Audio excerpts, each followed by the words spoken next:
গৰম হোৱাৰ পিছত পনীৰখিনি দিলে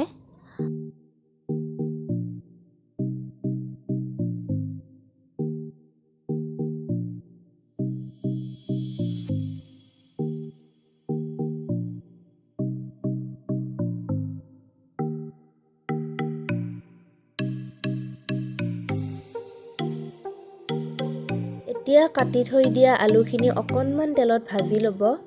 2 মিনিটমান ভজা হোৱাৰ পিছত নমাই থ'ব পাৰিব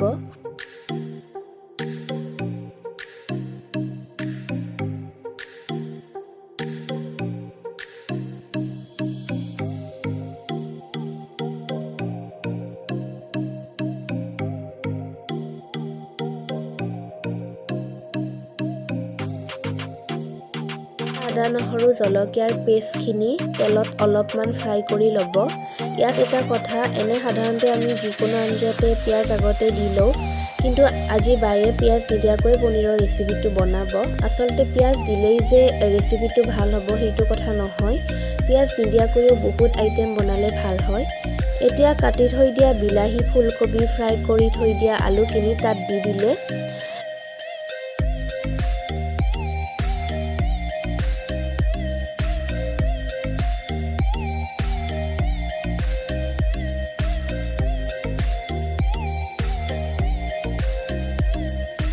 ইয়াত একেলগে হালধি নিমখ জিৰা গুড়ি ধনিয়া গুড়ি দি দিলে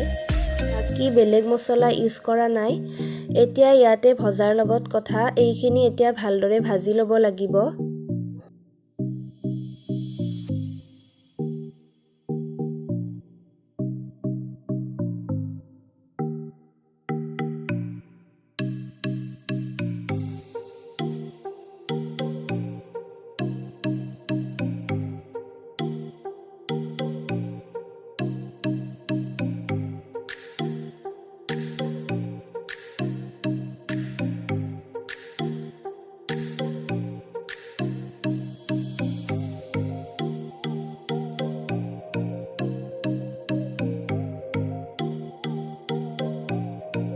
এতিয়া ফ্ৰাই হয় বাইয়ে অকণমান পানী দি লৈছে আৰু পানী দিয়াৰ পিছত 10 মিনিটমান আকৌ ভালদৰে ভাজি লৈছে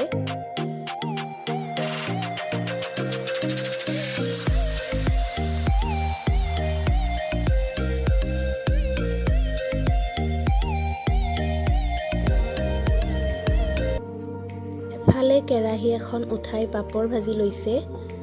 এইখিনি ফ্ৰাই হৈ গ'ল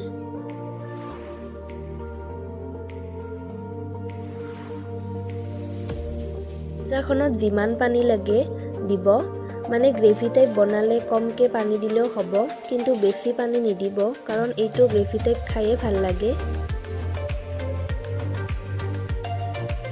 ফ্ৰাই কৰা পাপৰ আৰু ফ্ৰাই কৰা পনীৰখিনি ইয়াত দি দিলে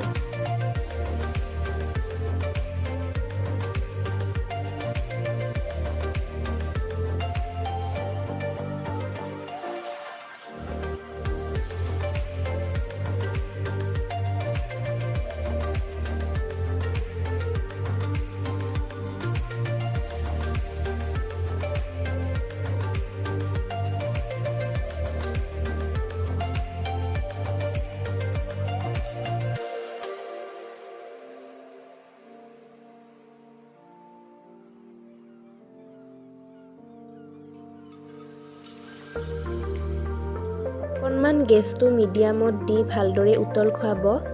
বাইয়ে গ্ৰেভি টাইপে বনাইছে এতিয়া ধনিয়া আৰু জলকীয়া অলপমান কাটি দিলে এতিয়া পিয়াজ নিদিয়াকৈ পাপৰৰ সৈতে পনীৰৰ ৰেচিপিটো ৰেডি হৈ গ'ল তো ৰেচিপিটো আপোনালোকেও ঘৰতে এবাৰ ট্ৰাই কৰিব আৰু যদি ভাল লাগে তেনেহ'লে প্লিজ এটা লাইক কৰি দিব ওকে